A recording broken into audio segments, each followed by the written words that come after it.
Picture this. A porch dressed in mismatched cushions and fairy light. The scent of evening jasmine floating up from a nearby garden.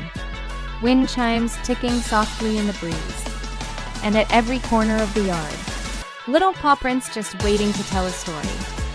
In the center of it all, a bowl by the steps with a hand-painted sign that simply said, "For all the friendly paws who stop by." Sounds like the kind of place where secrets and dog biscuits get traded equally.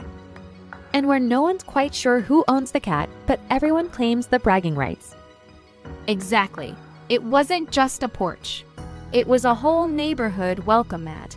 So when I was younger, there was this orange and white cat named Mr. Buttons. No collar. No official owner. But he had a schedule more packed than any of us. Morning nap on Mrs. Lane's porch swing. Midday snack at the Taylor's bird bath. And dinner without fail on our back steps. The true mayor of your street, clearly. That's not a cat. That's a local celebrity. We all thought he was our cat. And somehow he was. 7 names, 3 beds, and full diplomatic immunity with every dog on the block. He probably held secret city council meetings behind the garden shed. Official snack tester for every barbecue and birthday party, no doubt. It's funny how some animals just weave themselves into the fabric of a whole street. They don't live in one house. They live in everyone's heart. There was a Labrador named Penny where I grew up. She'd walk herself to the school gates every morning, wait for the kids to come out, and escort them home like a furry chaperone. Never missed a day. Our mail carrier used to carry dog biscuits just for the strays. There was this one shepherd mix he never came inside, but he was loved by everyone. I still think about him. They're like the spirit of the block. Always there. Always welcome. Always belonging.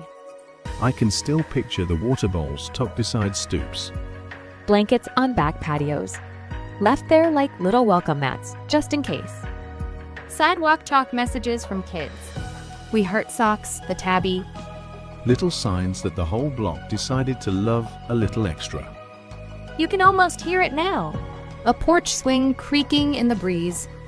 A paw tapping across wooden steps. Like the neighborhood's heartbeat never really stops. Maybe Mr. Buttons found a new porch swing to rule. Probably one with better treats.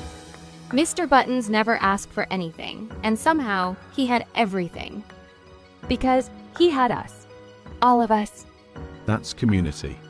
In purrs, paw prints, and porch visits. And speaking of everyday heroes, next stop on our journey rescue stories. Neighborhood angels, and the paw prints they leave behind. All right, imagine this. A table with a hand-carved wooden bowl resting in the center. Inside it, small treasures tucked like memories. A folded chitinge cloth, a braided collar, a photograph of a dusty dirt road shaded by tall acacia trees. It's like you can feel the sun rising just by looking at it. And hear the morning waking up. Slow, steady, sacred. That's exactly it. In a village just outside Kisumu, every dog and cat is known. Not by ownership or tags, but by name, by spirit, by story. There's an elder weaving baskets in the shade. And beside her, a sandy-colored dog curled at her feet, breathing to the rhythm of her hands. Almost like the weaving itself holds him there. A cat leaps through an open kitchen window, landing near warm firestones, curling up like she belongs there. Because she does. No scratching at doors. No calling them back in.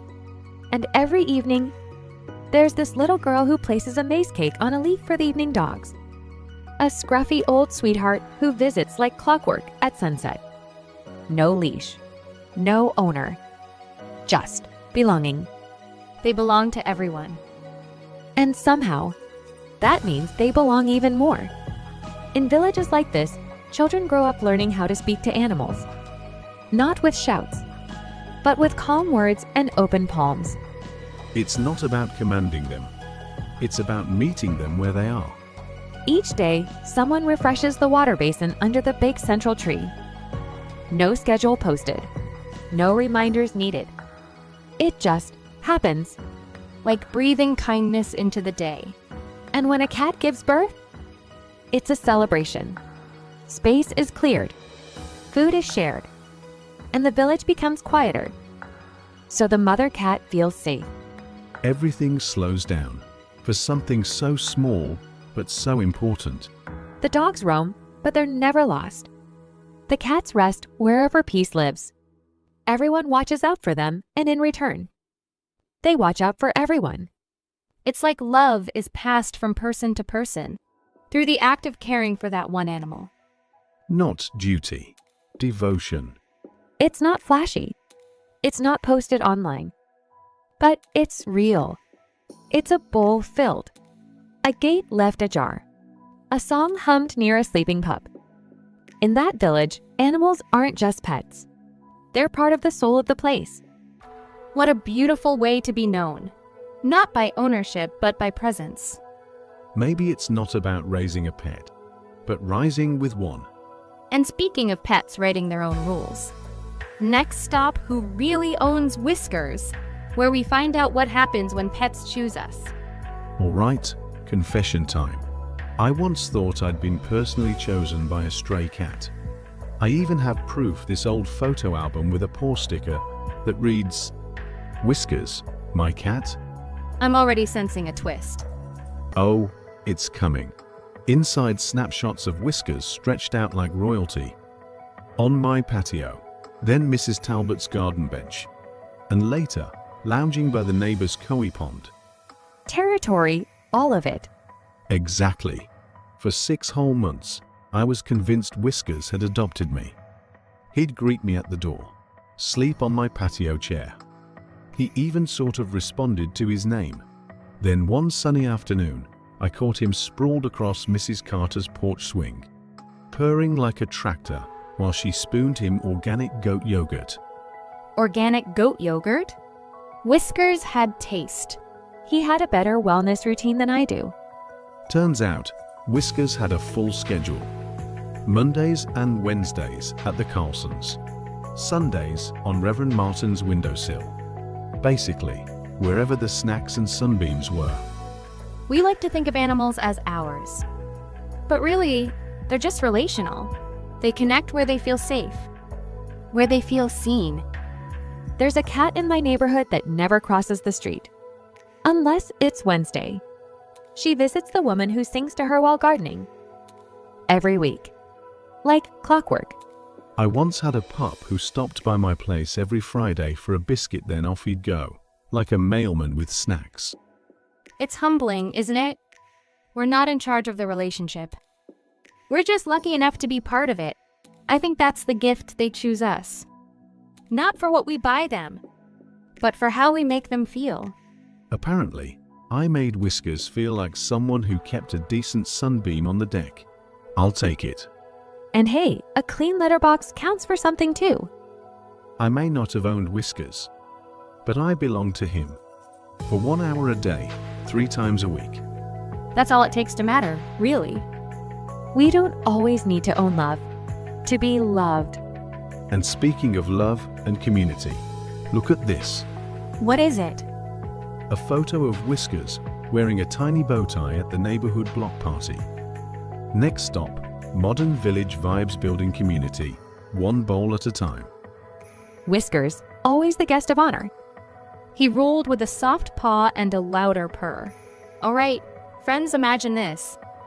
We're gathered around a table covered in hand-painted signs and wooden crates stacked with pet care goodies. Right in the center, there's a shiny water bowl with a little sign that says, "For all paws, neighborly love starts here." And look behind us, our very own community bulletin board. Flyers for lost pets, neighborhood dog walkers, local groomers, and paw prints taped all over it like confetti. It feels like the heart of a village, just with a modern twist. And somewhere outside, you can hear it too.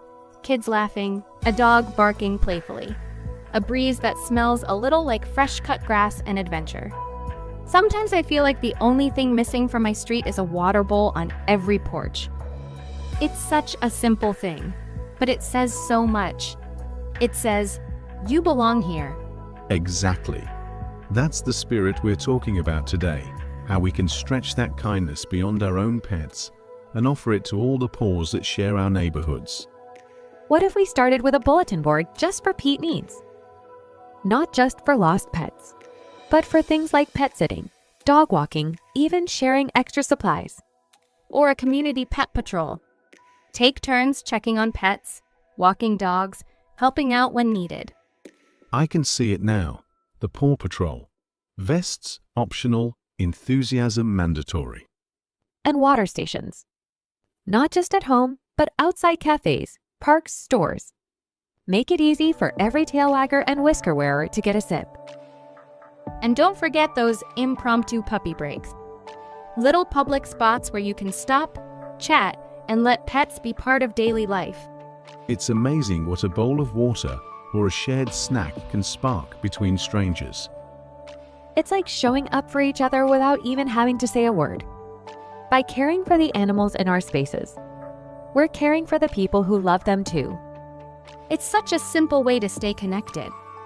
A bowl, a blanket, a smile. Tiny gestures that stitch a neighborhood together.